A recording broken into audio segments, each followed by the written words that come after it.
If they go to court and upon conviction they carry a penalty of €126,970 and/or 5 years imprisonment. Revenue first became suspicious after a flood of registrations for converted vehicles last year, and they launched a special investigation, Operation Attic. Of a random selection of 300 cars, 250 of them are BMW X5s. Land Rover seems to be the next most popular car. So other cars then in the same SUV class, not as many of them.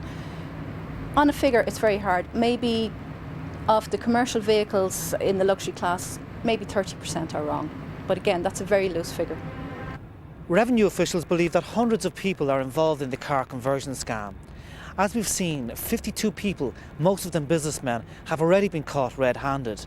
These people are now facing hefty revenue bills and the prospect of an embarrassing court appearance. We are aware of this happening, and of course that is strictly illegal, because once the car is converted back for passenger use, it should be declared as a passenger car and the VRT in full is thereby due. But of course that isn't always happening. Surely this reinforces the perception out there that the motor industry is plagued by rogues. I can't see how it reflects on the motor industry, quite frankly. The motor industry supplies the vehicle. They can't be held responsible for what somebody does to that vehicle behind their closed doors or get somebody to operate on the vehicle. The people who are converting the vehicles back to private use must have a knowledge of what's really happening. Presumably, yes, there are some people involved who know damn well what they're doing, but are not declaring to the authorities the adjustments that they're making. We're talking about garage people. Presumably this sort of work would be carried out in workshops around the country. I wouldn't think there's too many of them, but it must be taking place, yes.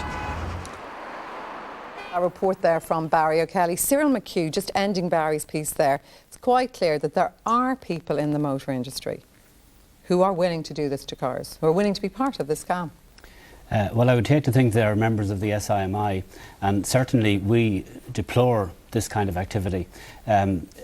We represent garages who are compliant with VRT, who are compliant with tax, who spend a lot of money improving their premises, who in addition spend a lot of money in giving good jobs to staff, and they're compliant with all their taxation.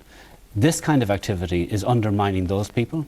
It is undermining the consumers who buy them, and there's a huge safety element to it as well, because one of the standards for the conversion to a commercial vehicle is that the seatbelt anchors have to be welded, and if that is happening and when it's reconverted, I would be very dubious about the safety of those seatbelts. But it's not, you know, in everybody's industry. I mean, some people must have a fair idea who's doing this. I believe that there is a place up north that is doing most of the conversions. I've heard this. And do you try and do anything about it? Oh, we have constantly been in contact with the revenue about a lot of abuses of the VRT system, and the revenue are at last doing something about it, and we're pleased about that.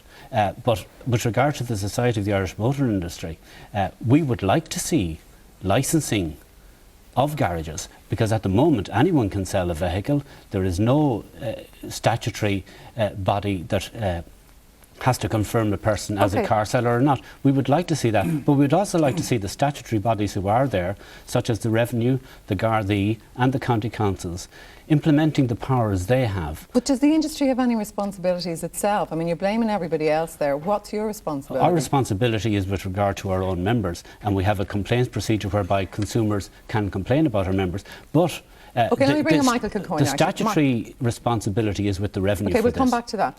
Michael Kilcoyne, I mean, if you listen there to Cyril McHugh saying, ultimately, they really can't do anything about it. They don't have the powers, they don't have any regulatory powers, it's a revenues problem. Well, listening to Cyril McHugh, you would imagine that the Society of the Irish Motor Industry was a very pure organisation. I would like to think so. That's the same organisation that some of your members had convictions for being involved in a cartel. Isn't that correct? There was an investigation into the Ford industry. Michael, the I Ford will correct dealership. you on this. No member of ours has had conviction in relation to a they cartel. certainly were main Ford dealers. Isn't that Michael, correct? Earlier this year, Michael, you need to be very careful about what you say here. No member of ours, no member of ours, and no motor dealer has been convicted of any offence with regard to Competition Acts.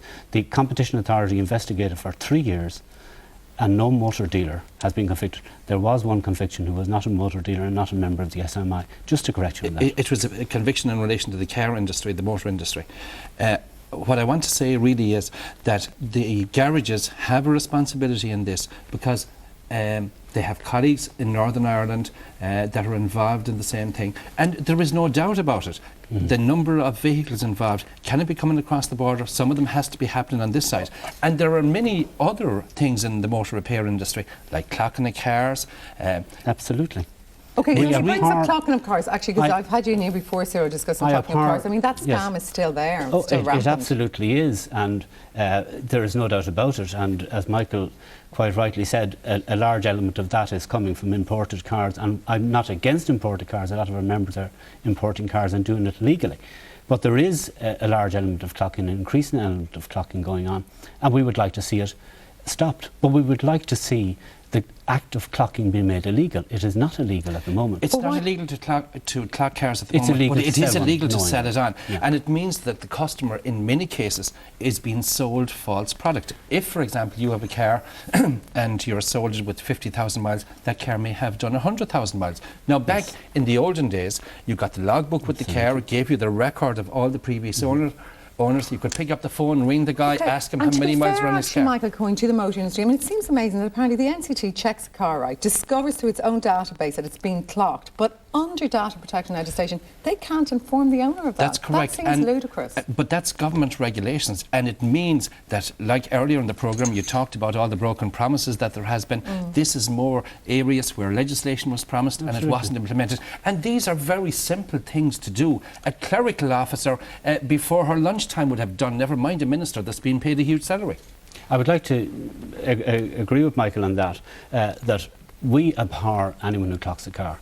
Because it is not... But okay, I'm not trying to say you sound like a guardian angel here, but I mean, happen. it happens a lot. They aren't from outer space, they're not Martians. And it's they're increasing. car dealers in this country. There is a black economy operating in the car business. You can see these cars for sale on the side of every crossroads throughout the country. Yeah, but the reality is, in terms of consumer law here to protect the consumer, there is no real consumer law in this country. Yes. There just isn't, and myself and Cyril agree on this. Because I mean, we have Micheál Martin, the Minister for Enterprise, Trade and Employment, who also has a responsibility for consumer issues, and consumer issues take a back seat. What's the most important thing we need in legislation? What's the one most important thing we need? That consumers have rights and that them rights are enforced.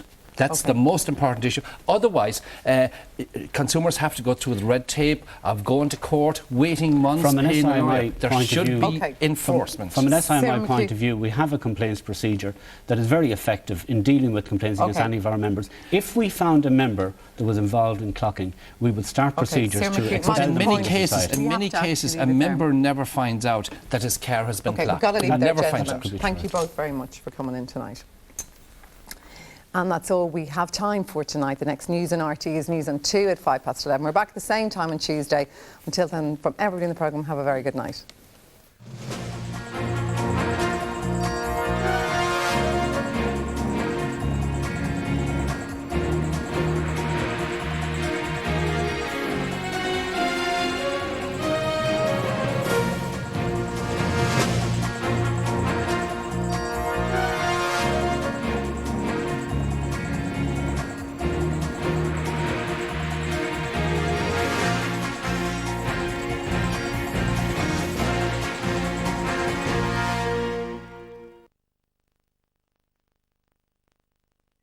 In step 2 of So You Want to be Taoiseach, Ardal O'Hanlon takes us through becoming a minister. So you want to be Taoiseach.